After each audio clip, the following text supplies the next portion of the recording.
مسلسل 40 دن نمرود کے آتش کدہ میں رہنے کے بعد حضرت ابراہیم علیہ السلام ملک شام کی طرف ہجرت فرما گئے۔ راستے میں ایک شہر حزائن الوجہ میں قیام کیا۔ ایک صبح آپ نے دیکھا کہ سب لوگ محل کی طرف جا رہے ہیں۔ پوچھنے پر پتہ چلا کہ یہاں کی شہزادی نہایت خوبصورت ہے اور 7 ملکوں کے شہزادے اس کے لیے رشتہ لے کر آ رہے ہیں۔ جس کو وہ پسند کرے گی اسی سے شادی ہوگی۔ روایت ہے کہ اس شہزادی کے حسن کی شہرت بے انتہا تھی۔ حضرت ابراہیم علیہ السلام بھی اللہ کے حکم سے محل تشریف لے گئے۔ جب شہزادی نقاب اوڑھے اپنے باپ کے ساتھ جلوہ افروز ہوئی تو اس کو اتنی زیادہ رش میں ایک شخص کی پیشانی چمکتی نظر آئی۔ شہزادی نے فیصلہ سنا دیا کہ میں اسی شخص سے شادی کروں گی۔ وہ شخص حضرت ابراہیم علیہ السلام تھے اور ان کے ماتھے پر نور محمدی صلی اللہ علیہ وآلہ وسلم تھا، جس پر شہزادی اپنا دل ہار بیٹھی تھی۔ دوستو، شہزادی حضرت سارہ علیہ السلام تھی۔ بادشاہ کے بہت منع کرنے کے باوجود بھی حضرت سارہ کا نکاح حضرت ابراہیم علیہ السلام سے ہو گیا۔ بادشاہ اس لیے منع کرتا رہا کہ یہ مسافر ہے اور اس کے پاس دولت بھی نہیں ہے۔ خیر، شادی کے بعد بادشاہ نے بے انتہا جانور اور دھن دولت اپنی بیٹی کو دے کر روانہ کیا اور پھر حضرت ابراہیم علیہ السلام نے اپنی بیوی حضرت سارہ کو لے کر مصر کی طرف ہجرت کی۔ مصر میں اس وقت قبطیوں کی حکومت تھی اور یاد رہے کہ قبطیوں کے ہر بادشاہ کو فرعون کے لقب سے پکارا جاتا تھا۔ کچھ لوگ سمجھتے ہیں کہ فرعون خاص اس بادشاہ کا نام تھا جو حضرت موسیٰ علیہ السلام کے زمانے میں تھا، جبکہ فرعون کسی بھی بادشاہ کا نام تاریخ میں نہیں رہا ہے۔ فرعون ایک لقب ہے جو قبطیوں کے تمام بادشاہوں کے لیے بولا جاتا تھا۔ اس وقت عمرو بن امرتی القیس وہاں کا فرعون یعنی بادشاہ تھا۔ راستے میں کچھ لوگوں نے کہا، اے حضرت ابراہیم علیہ السلام، مصر کا بادشاہ بہت ظالم ہے اور وہ عورتوں کی خواہش بہت رکھتا ہے اور بالخصوص نئی نویلی دلہنوں کا زیادہ شوقین ہے اور بہت جلد اس کی طرف مائل ہو جاتا ہے۔ جو کوئی مال و اسباب مصر لے جاتا ہے تو اس کو پکڑ کر اس کا مال موصول کر لیتا ہے، اور اگر کوئی سوداگر عورت کو ساتھ لے جاتا ہے تو وہ اس عورت کو اس سے چھین لیتا ہے۔ یہ سن کر حضرت ابراہیم علیہ السلام بے حد پریشان ہوئے، کیونکہ وہ جانتے تھے کہ میری بیوی سارہ جیسا حسن اس پورے جہان میں اس وقت نہیں ہے۔ لیکن خیر، یہ ہجرت اللہ کے حکم سے تھی، اس لیے آپ نے سفر جاری رکھا۔ ادھر دوسری طرف فرعون مصر کو پہلے ہی اطلاع مل چکی تھی کہ ایک آدمی انتہائی خوبصورت لڑکی کے ساتھ مصر کی طرف رواں دوا ہے۔ چنانچہ اس نے پہلے ہی اپنے فوجی دستے کو حکم دے رکھا تھا کہ جیسے ہی وہ مصر کی حدود میں داخل ہوں ان کو میرے پاس لے آنا۔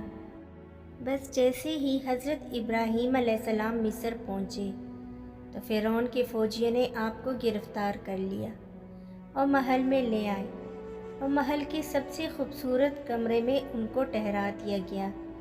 بادشاہ کی نیت جو پہلے ہی خراب تھی وہ اب اور زیادہ برا ہو گیا۔ اب اس نے حکم دیا کہ اس لڑکی کو نہلا دھلا کر لباس فاخرہ پہنا کر میرے خلوت گاہ میں لے آؤ۔ اس کے حکم کی تعمیل کی گئی۔ جب حضرت سارہ کو تیار کر کے ان کی خلوت گاہ میں پہنچا دیا گیا تو آپ وہاں پر اللہ کے حضور عبادت میں مصروف ہو گئی۔ صحیح بخاری کی حدیث نمبر 2217 میں یہ واقعہ تفصیل سے درج ہے۔ چنانچہ فرعون خلوت گاہ پہنچا اور حضرت بی بی سارہ کی عبادت ختم ہونے کا انتظار کرنے لگا۔ حدیث پاک کے الفاظ ہیں کہ حضرت بی بی سارہ نے اللہ پاک سے یوں دعا کی، اے اللہ، اگر میں تجھ پر اور تیرے رسول یعنی حضرت ابراہیم علیہ السلام پر ایمان رکھتی ہوں، اور اگر میں نے اپنے شوہر کے سوا اپنے شرمگاہ کی حفاظت کی ہے تو تم مجھ پر ایک کافر کو مسلط نہ کر۔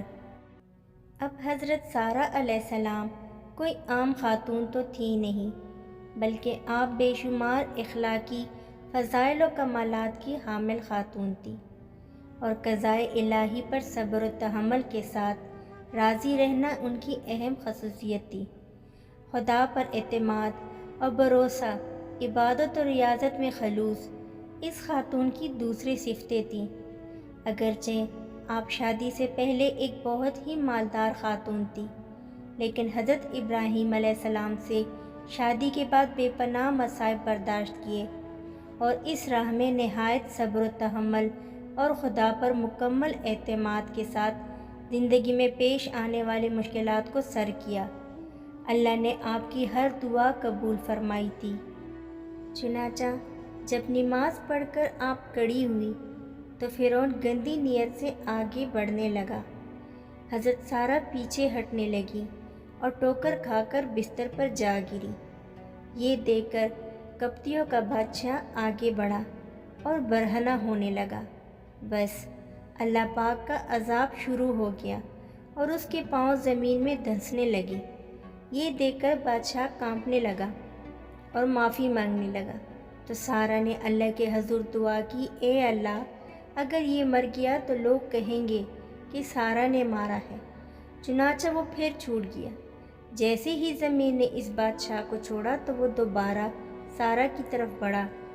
سارہ نے پھر سے دعا کی، اے اللہ، اگر میں تجھ پر اور تیرے رسول پر ایمان رکھتی ہوں تو آپ مجھ پر اس کافر کو مسلط نہ کر۔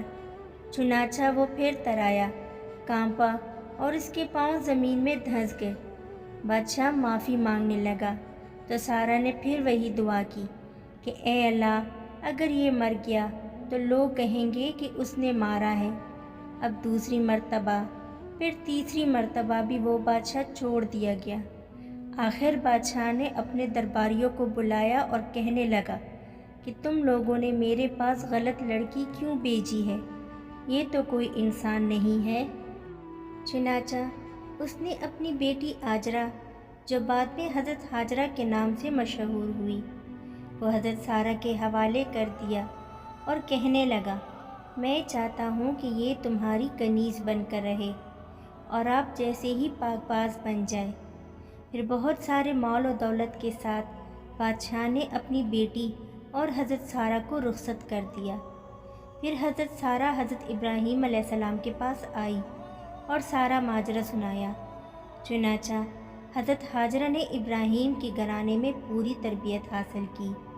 85 سال کی عمر میں جب کہ آپ اولاد نہ ہونے سے مایوس ہو رہے تھے تو حضرت سارہ علیہ السلام نے ان سے خود کہا کہ ہاجرہ سے شادی کر لو، شاید اللہ پاک انہی کے ذریعے تم کو اولاد عطا کرے۔ چنانچہ ایسا ہی ہوا کہ شادی کے بعد حضرت ہاجرہ حاملہ ہو گئی اور ان کو خواب میں فرشتے نے بشارت دی کہ تو ایک بیٹا جنے گی، اس کا نام اسماعیل رکھنا، کیونکہ اللہ تعالیٰ نے تیرا دکھ سن لیا ہے۔ حضرت ابراہیم علیہ السلام کی عمر مبارک 100 برس اور آپ کی اہلیہ حضرت سارہ کی عمر 90 سال تھی جب ان کے یہاں حضرت اسحاق علیہ السلام پیدا ہوئے۔